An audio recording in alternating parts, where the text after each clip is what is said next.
Hey guys, Dave. I'm here at the Plainfield Cemetery in Plainfield, Wisconsin, and I'm walking up here to the grave of Edward Theodore Gein, Ed Gein, the Plainfield Ghoul.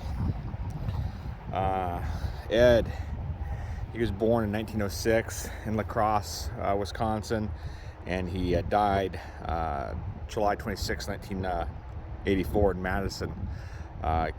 Madison, Wisconsin, which is over in Dane County. And like I said, he's buried here between his parents here in Plainfield Cemetery. I think everybody knows who Ed Gein is, and he is a serial killer. He was convicted of killing 2 people. Many more than that, but only convicted for 2. He was a grave robber. He liked to make clothing from women's skin, the skin of his victims. His actions inspired, the movie Psycho, the Texas Chainsaw Massacre, probably Silence of the Lambs to an extent. He was born in La Crosse, Wisconsin, where his father was a tanner, so obviously maybe where he learned some of his skills, and a carpenter as well as a farmer. His father died in 1940, his brother Henry in a 1944 fire, and his mother in 1945, leaving Ed all alone on his farm. And here we are, already at his grave. We'll look at his grave here in a minute, then we'll go on here, talk a little bit more about his crimes. Got some gloves here left, mowed over flowers, I'm assuming, in the glove. So Ed Gein's grave is right here, unmarked. He used to have a tombstone. You can see it here. And it was chipped away until it was practically nothing. Then it was stolen, I think back in 2001, recovered in 2011. And it just wasn't put back out. Too many souvenir collectors after it. So here's his mother, Augusta. His father, George. And like I said, his brother, Henry, who was killed in the fire, like I mentioned earlier. And like I said, Ed Gein buried right here in the gap. There's a lot of documentaries on Ed Gein. I'll link a few of the YouTubes in those documentaries in the description, because they'll do a better job of the whole story. I'm not much of a storyteller, so just gonna give you the abbreviated version. You can watch 2 hours of Ed Gein stuff. There's no shortage of information on him. But like I said, his mother and father died. He was all alone. From his childhood, he doubted his masculinity and thought about becoming a female. Now, sitting alone between 1947 and 1954, he visited local cemeteries, opening graves and removing parts of all the bodies of mostly women. Skulls were mounted on bedposts. Human skin was used as lampshades or upholstering on chairs. So obviously he may have picked up some skills from his father as a tanner. He would often wear the female skin at home using parts of the women's bodies. On December 8, 1954, he turned to murder to satisfy his need for human body parts. So he went from grave robbing to murder, and killing Mary Hogan in a tavern she managed and taking her body. When Bernice Woodwin disappeared on November 16, 1957, from her hardware store, police traced all the leads to Ed Gein. And they arrived with a search warrant, and when they kind of searched the property, they found quite a bit of disturbing things. They found Warden's body hanging in a shed, gutted like a deer.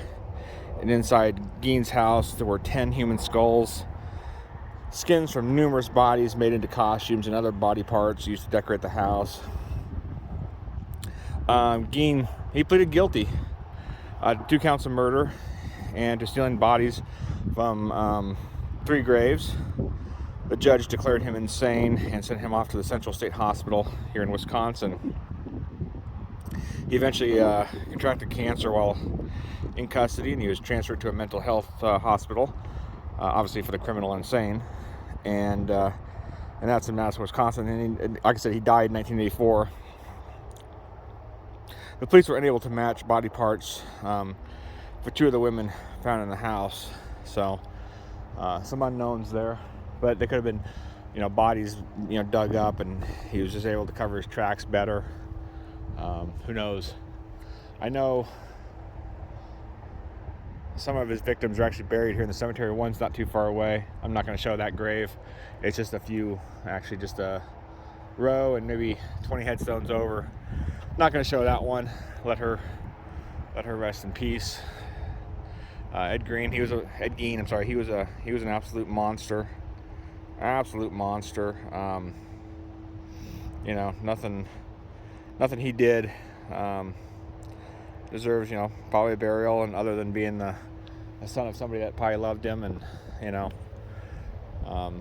got to do something with the body, I guess.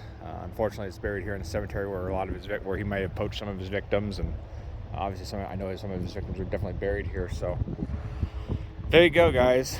Quick little story of Ed Gein. His grave here at the Plainfield Cemetery in Plainfield, Wisconsin, unmarked. His tombstone was robbed too many times. So they just eventually it was stolen, and then, or I say robbed, I mean chipped away, souvenir keepers, and then eventually the county just decided not, the cemetery association or county decided not to put it back out and leave it unmarked so it won't get stolen again. And what I mean by chipping, you can see the mother's grave, hopefully missing huge chunks here and here. So people have obviously collected some pieces of her tombstone. So let's look at his grave a little closer here. Actually, get the flowers. Fairly fresh apple. So somebody leaves flowers for the monster. But like I said, he was probably definitely insane. Which obviously led, and being home alone. I mean, he was not a young man by any means when he committed his crimes, but clearly, you know, he had issues. Don't know if there was abuse in the family, you know, or what caused it. You know, if his mother or father were abusive, you know, I don't know. But there you go, guys. Grave of Ed Gein. I'll put the coordinates in the description. Pretty easy to find, right off the road. Look, that one right there, that's the Tibbetts stone. So right across from Tibbetts. You know, I walked around. These are pretty simple stones. No markings on the backside. So if you're driving on the road right there, you really can't see them from the street, from the road very well. So again, just look right there for the Tibbetts grave, and then right across the street, should be able to find them. All right, guys, I post grave videos every Sunday, right around 10 in the morning. So hope you like and subscribe so you don't miss any of them, because I travel around the country, do my little road trips. I like to stop at graves. I guess I'm a tombstone tourist, or an unmarked tombstone tourist in this situation.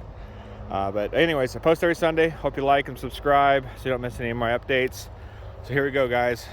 Final resting place of serial killer and monster Ed Gein, the Plainfield Butcher, or the Plainfield Ghoul. Final resting place of serial killer Ed Gein. There we go.